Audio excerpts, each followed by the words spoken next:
warahmatullahi wabarakatuh. Perkenalkan, di sini nama saya Eka Nur Yuliani dengan NIT 230923115. Baik, pertama-tama di sini saya akan menjelaskan mengenai definisi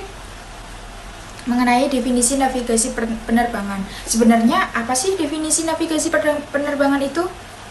Definisi navigasi penerbangan adalah proses mengarahkan gerak pesawat udara dari satu titik ke titik yang lain dengan selamat dan lancar, supaya menghindari bahaya atau rintangan penerbangan.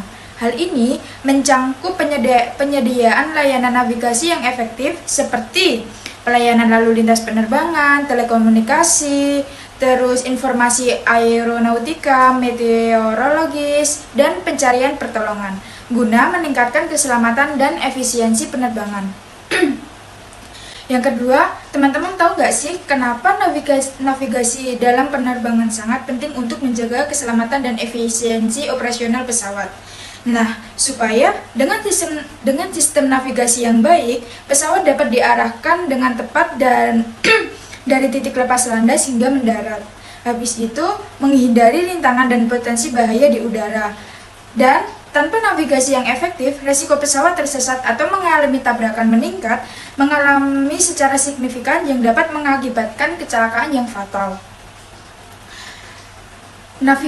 Sistem navigasi sendiri di sini mencakup berbagai komponen seperti layanan lalu lintas udara, telekomunikasi penerbangan, dan informasi meteorologi yang semuanya berkontribusi pada pengelolaan ruang udara yang aman dan teratur.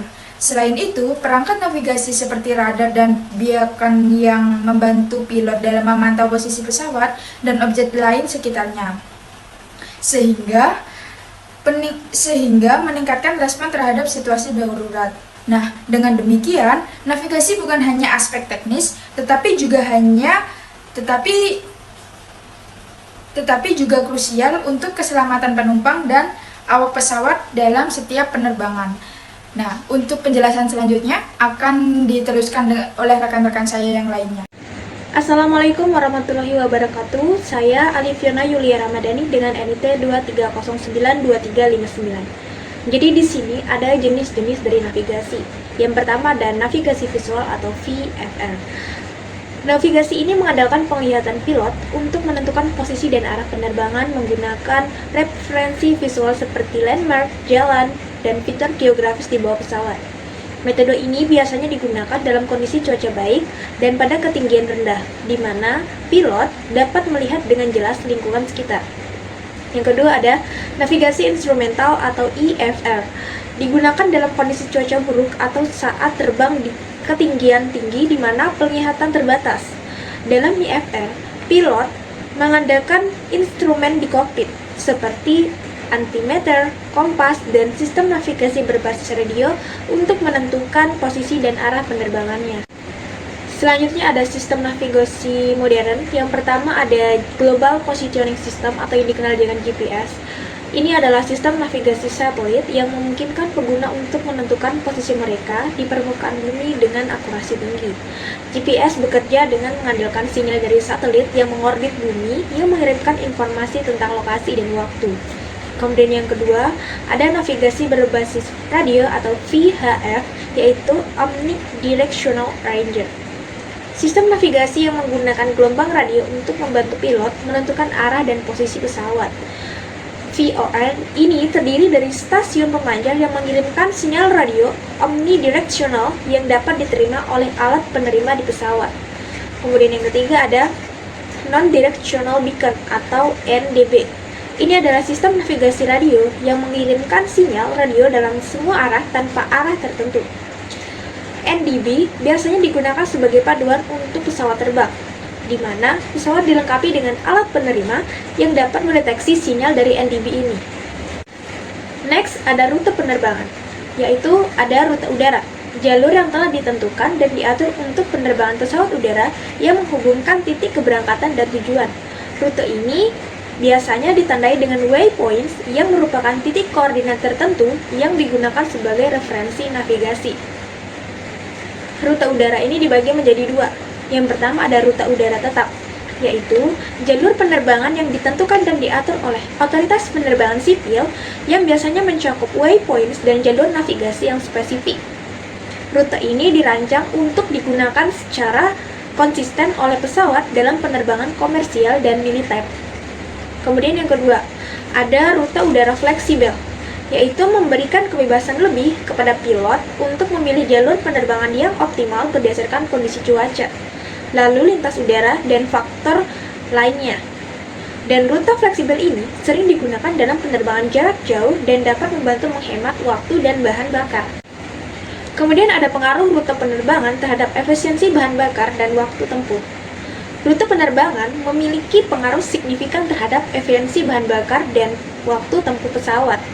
Rute yang dirancang dengan baik, seperti rute udara tetap yang optimal, dapat mengurangi jarak yang harus ditempuh pesawat sehingga menghemat bahan bakar dan mengurangi waktu penerbangan. Dengan mengikuti jalur yang lebih langsung dan menghindari area dengan lalu lintas padat atau cuaca buruk, pesawat dapat terbang dengan kecepatan yang lebih konsisten dan mengurangi waktu yang dihabiskan dalam perjalanan. Nama saya Bunga Juwita Helmawati dengan NIT 2309-2346. Materi selanjutnya yaitu ada peraturan lalu lintas udara. Tujuan peraturan lalu lintas udara itu ada 3. Yang pertama, menjaga keselamatan penerbangan.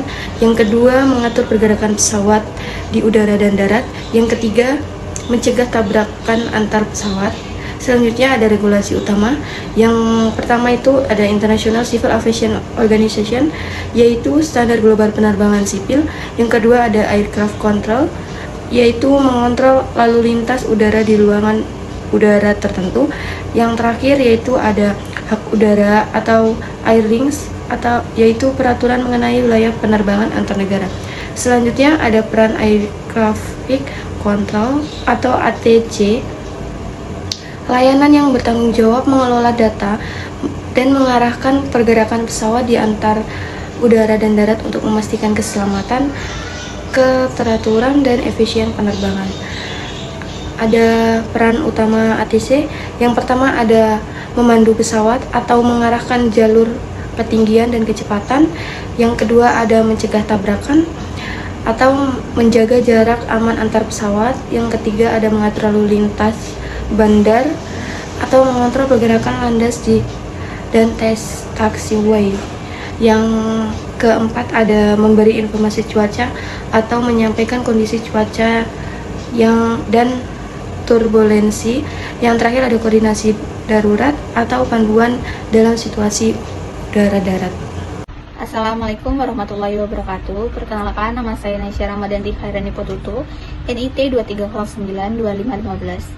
Di sini saya akan melanjutkan langsung saja prosedur untuk menjaga jarak aman antar pesawat. Di mana prosedur yang mengatur jaga jarak aman antar pesawat dikenal sebagai separation minima. Separation minima adalah jarak aman terdekat yang harus dipertahankan antar pesawat untuk mencegah kejadian, terutama akibat turbulensi udara yang ditimbulkan oleh pesawat di depan. Terdapat 3 jenis separation minima. Yang pertama ada vertikal, lateral, dan longitudinal. Pemisahan vertikal pengatur jarak ketinggian, pengatur jarak lateral samping, dan pengatur jarak longitudinal depan belakang. Ketentuan ini penting untuk menjaga keselamatan penerbangan dan mencegah kecelakaan fatal. Pelanggaran terhadap ketentuan ini dapat menyebabkan kejadian serius dalam penerbangan. Selanjutnya ada teknologi dan inovasi manajemen penerbangan. Pertama ada teknologi sistem manajemen penerbangan, adalah komponen penting dalam avionik pesawat modern yang membantu pilot dalam perancangan penerbangan, navigasi, dan prediksi lintasan. FMS terdiri dari unit komputer untuk perhitungan dan unit tampilan kontrol untuk interaksi pilot. Berikut adalah beberapa komponen utama FMS. Yang pertama di sini ada Automatic Flight Control, sistem pilot otomatis yang membantu pilot saat lelah. Selanjutnya ada Flight Management Computer, komponen yang terprogram dan terkontrol dengan baik untuk menyimpan data-data terkait penerbangan. Selanjutnya ada Aircraft Navigation System, sistem yang memandu penerbangan sesuai dengan rute yang telah dimasukkan di awal pada FMS. Selanjutnya ada Electronic Flight Instrument System, komponen yang mendukung penerbangan agar lancar dan sesuai dengan perencanaan. Selanjutnya kita pindah ke inovasi. Berikut ini ada beberapa inovasi sistem manajemen penerbangan. Yang pertama ada System Wide Information Management atau SWIM.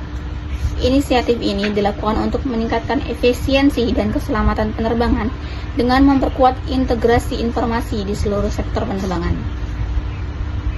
SWIM dilakukan dengan pertukaran data real time seperti perencanaan penerbangan, cuaca, dan status lalu lintas udara. Selanjutnya ada sistem manajemen keselamatan. SMS adalah pendekatan sistematis untuk mengelola keselamatan dalam penerbangan. Dengan SMS, maskapai penerbangan dapat mengidentifikasi dan mengurangi resiko keselamatan yang mereka hadapi. Selanjutnya ada Airport. Solusi ini terintegrasi dengan maskapai penerbangan untuk menyediakan pengalaman check-in dan pengiriman bagasi yang lancar. Selanjutnya ada Brix ID, aplikasi pengenalan seluler yang menggunakan pendekatan biometrik untuk mengidentifikasi tas berdasarkan karakteristik fisik yang unik. Selanjutnya ada OROC. Solusi ini mengotomatisasi penerbangan bagasi dan kargo di sisi udara dengan menggunakan armada kendaraan pemandu otonom. Selanjutnya ada sistem ATC virtual. Sistem ini menaruhkan alat simulasi dan visualisasi canggih yang mereplikasi berbagai skenario lalu lintas udara. Assalamualaikum warahmatullahi wabarakatuh. Perkenalkan, nama saya Nur Abdulisa, NIT 2309-2380. Baik, selanjutnya yaitu ada tentang fungsi dan manfaat FMS dalam navigasi, di mana fungsinya ini sendiri yaitu ada 6. Yang pertama, perencanaan rute penerbangan, di mana FMS memungkinkan pilot untuk merencanakan rute penerbangan dengan memasukkan titik-titik navigasi atau waypoints, rute udara atau airways, bandara keberangkatan dan tujuan. Nah, yang kedua yaitu ada navigasi otomatis, di mana FMS berperan dalam memandu pesawat secara otomatis dengan rute yang telah diprogramkan dengan menggunakan berbagai sensor seperti GPS, INS atau Inertial Navigation System, dan radio navigasi. Nah, yang ketiga yaitu ada kalkulasi jarak dan waktu tempuh, di mana sistem ini menghitung jarak, waktu tempuh, dan bahan bakar yang diperlukan untuk pesawat menyelesaikan penerbangan berdasarkan rute yang telah ditentukan. Nah, yang keempat yaitu ada integrasi dengan autopilot, di mana FMS ini dapat terhubung dengan sistem autopilot untuk mengontrol arah, ketinggian, dan kecepatan pesawat sesuai rencana penerbangan. Nah, yang kelima yaitu ada navigasi vertikal dan kecepatan, di mana FMS ini mengatur profil vertikal atau climb, cruise, descent, dan kecepatan pesawat untuk efisiensi bahan bakar dan keselamatan penerbangan. Dan yang terakhir yaitu manajemen prosedur penerbangan, di mana FMS ini mendukung prosedur departure, arrival, and approach atau SID, start, dan ILS untuk memastikan pesawat mengikuti jalur yang benar saat lepas landas dan mendarat. Nah, selanjutnya itu ada manfaat FMS dalam navigasi. Yang pertama itu ada akurasi tinggi, di mana menggunakan data dari berbagai sumber, FMS ini memberikan navigasi yang sangat akurat sehingga meminimalkan risiko penyimpangan jalur. Nah, yang kedua yaitu ada efisiensi operasional, yaitu untuk mengoptimalkan rute penerbangan untuk menghemat bahan bakar, waktu, dan biaya. Nah, yang ketiga yaitu ada mengurangi beban kerja pilot. Nah, dengan navigasi otomatis, pilot dapat fokus pada aspek lain dari penerbangan seperti komunikasi dan pengelolaan sistem pesawat. Nah, yang keempat yaitu ada peningkatan keselamatan, di mana memberikan peringatan jika pesawat menyimpang dari rute yang direncanakan atau mendekati zona bahaya seperti medan tinggi.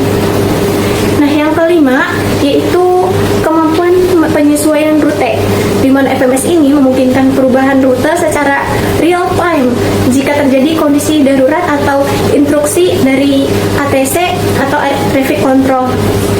Nah, yang terakhir yaitu mendukung operasi di kondisi cuaca buruk, di mana dengan integrasi data cuaca, FMS membantu pilot menghindari zona turbulensi atau cuaca buruk.